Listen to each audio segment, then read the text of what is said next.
Hola chicos, bienvenidos a este video, soy el profe Richie y en esta ocasión vamos a ver teorías ácido-base. Las principales teorías son Arrhenius, Bronsted-Lowry y Lewis. Te voy a explicar de una vez qué se define como ácido y qué se define como base para cada una de las teorías y nos vamos a enfocar directamente en los ejemplos para que te pueda explicar exactamente de qué trata cada una de estas teorías. Bueno, vamos a comenzar con el repaso general o el panorama general, que sería que para Arrhenius, que es este señor, un ácido sería una especie que libera iones hidrógeno, mientras que una base sería una especie que libera iones OH. Mientras tanto, para Bronsted y Lowry, que propusieron su teoría después, son estas dos personas, un ácido sería un donador de lo que llamaron protones, que no son otra cosa que iones hidrógeno. Y también una base sería un aceptor de protones, o sea, una cosa dona y la otra cosa recibe. Y finalmente para Lewis, que es este señor, un ácido sería un aceptor de pares electrónicos, o sea, lo contrario, pero en este caso estamos hablando de electrones, no de protones. Y una base sería un donador de pares electrónicos. Y te lo voy a explicar ya en los ejemplos. Pero vamos directo a Arrhenius para ver cuáles son los ejemplos que tenemos de ácidos y explicarte por qué son unos ácidos esos los que Platón propone Arrhenius. Bueno, un ejemplo muy clásico de un ácido de Arrhenius sería el HCl, que se conoce también como ácido clorhídrico. Cuando yo pongo ácido clorhídrico en agua, lo que va a ocurrir, según Arrhenius, es que se va a liberar un ion hidrógeno y se va a liberar en la solución también el ion cloruro. Esto porque los ácidos fuertes se disocian por completo, es decir, se separan en sus iones. Otro ejemplo de ácido de Arrhenius sería que tuviera más protones o más, en este caso Arrhenius no les llamaba protones, sino les llamaba iones hidrógeno. Y por ejemplo tenemos al ácido sulfúrico, que también si lo colocamos en agua, ¿qué creen que va a ocurrir? Exactamente, que se van a liberar los iones hidrógeno, pero en este caso van a ser dos, porque teníamos dos al inicio. Y si tuviéramos tres, también se liberan esos tres. Esos son los ácidos de Arrhenius. Bueno, Arrhenius también nos decía que las bases son aquellas que liberan iones OH. Entonces, para que algo libera iones OH, debe de contenerlo. Y un ejemplo de compuestos que contienen OH sería el más clásico, que le llamamos, o tiene fórmula NaOH, que le llamamos sosa cáustica. Si nosotros ponemos sosa cáustica en agua, lo que va a ocurrir es lo siguiente: se va a separar también en sus iones. Y vamos a tener el ion sodio y vamos a tener el hidróxido, que va a ser el OH con carga negativa. Entonces, Arrhenius se refería a que cuando yo tengo en una solución libre nadando esos OH, que son los hidróxidos, pues eso va a ser porque viene de una base. Y es lo mismo, mismo caso, otros ejemplos serían por, hidróxido de magnesio, que en lugar de tener un solo OH, en este caso tiene dos. Pues ¿qué va a pasar si yo lo pongo en agua? Que se van a liberar tanto el ion magnesio, que en este caso ahora tiene la diferencia de tener la carga positiva, pero de 2, o sea, 2 más, y tenemos los OHs, pero en este caso son 2 OHs, entonces aquí le ponemos 2 OH menos. Entonces, no importa cuántos OHs tengan, los va a liberar, y eso es una base para Arrhenius.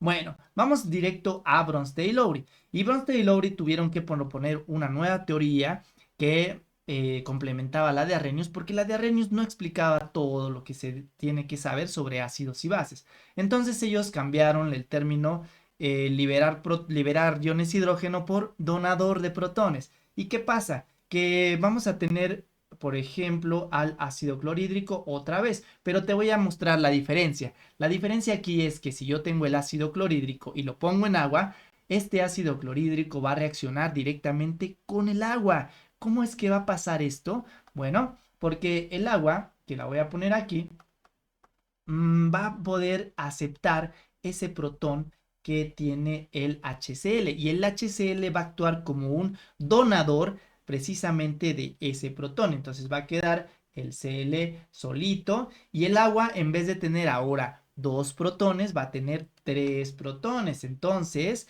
el agua va a quedar como H3O más. H3 o más, que a este ion se le conoce como el ion hidronio. Hidronio. ¿De acuerdo? Entonces, ¿qué pasa? Pues que esta especie, que es la que donó el protón, va a ser un ácido y la especie que aceptó ese protón, pues va a ser identificado como una base. Y aquí, imagínate que la reacción pudiera proceder de productos a reactivos, o sea, al revés, la flecha está hacia los reactivos. Y entonces, ¿quién sería el ácido y quién sería la base? Pues aquí van a cambiar los papeles porque el ion hidronio va a poder donarle su protón a el cloruro y entonces el cloruro ya queda en condición de ser la base y el ion hidronio que inicialmente era agua, ahora sería hidronio y sería el ácido. Entonces los papeles se han cambiado y se dice que el cloruro es la base conjugada del ácido clorhídrico y el hidronio, el ácido conjugado del agua.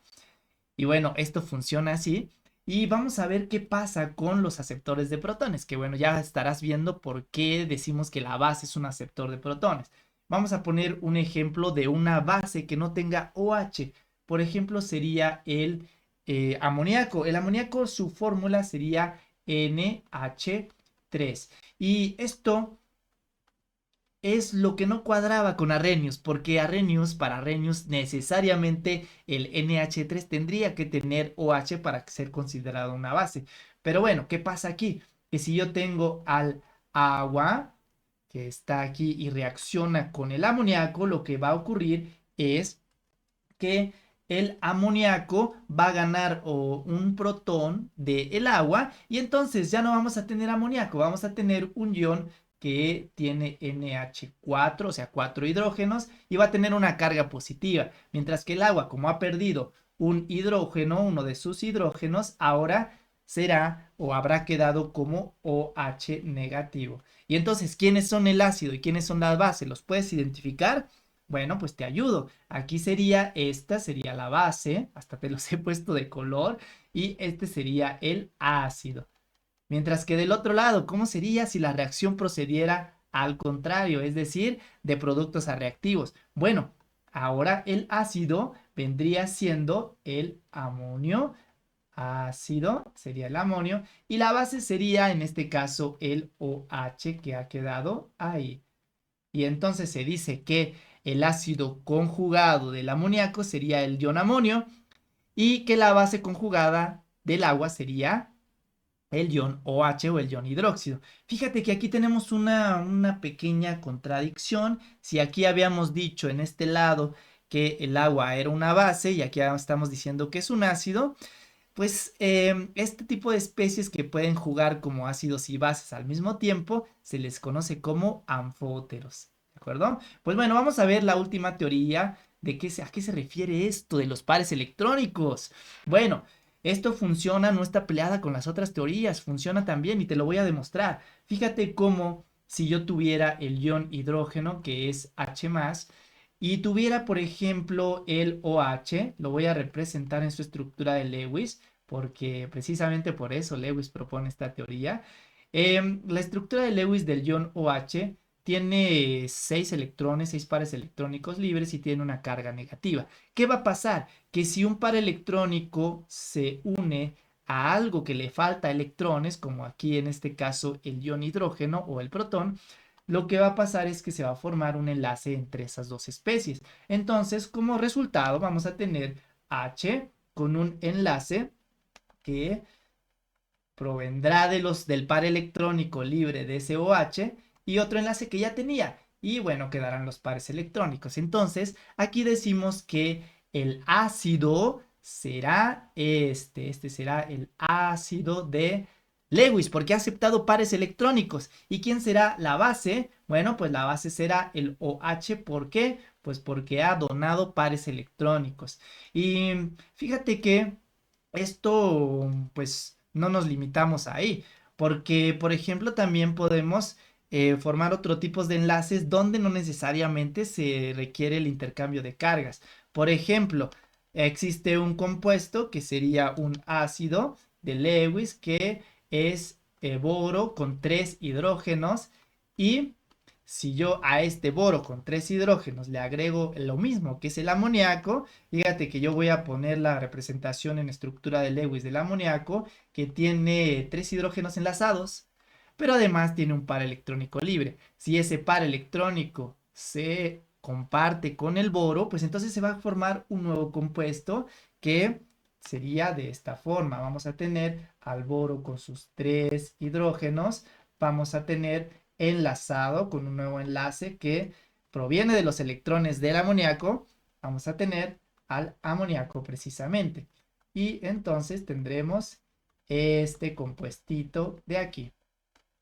Y eso funciona y explica otras teorías que son muy interesantes. Por ejemplo, el hecho de que un cobre pueda aceptar también NH2, que es el NH3, que es el amoníaco. Como aquí hay un par electrónico, se puede formar un enlace que le llamamos enlace de coordinación con los metales de transición. Y entonces vamos a tener este tipo de este tipo de compuestos que les llamaban antes complejos porque no entendían muy bien de qué iban o de qué se trataban, pero ahora entendemos perfectamente que se está formando un enlace de coordinación entre un ácido de Lewis y una base de Lewis, y esto sin necesidad de perder cargas o de neutralizar cargas. Y bueno, te dejo la tabla completa con sus ejemplos para que si quieres tomarle captura o hacer tu apuntito, lo puedas hacer y lo puedas entregar perfectamente en tu clase de química sin ningún problema. Y bueno, chicos, esto ha sido todo por este video. Aquí le dejamos. Este video fue puramente teórico. Si te gustó, dale like. Nos vemos en el siguiente video. Adiós.